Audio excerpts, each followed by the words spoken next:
Kapag mamahalin at sikat ang bloodline, tapos galing pa sa kilalang farm, automatic magiging maganda ang resulta. Yan ay isa sa maling paniniwala ng mga breeder, lalo na yung mga nagsisimula pa lang. Tara, pag-usapan natin yan. Maraming breeder ang naniniwala na kapag sikat ang bloodline, automatic panalo na. Pero ang totoo, ang bloodline ay pangalan lang ng pamilya.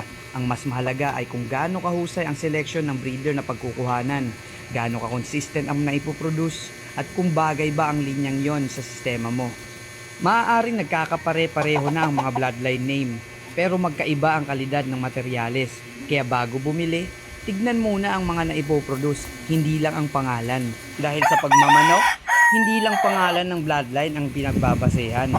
Ang tunay na susi ay tamang pagpili ng materyales, mahusay na management, at consistent na selection.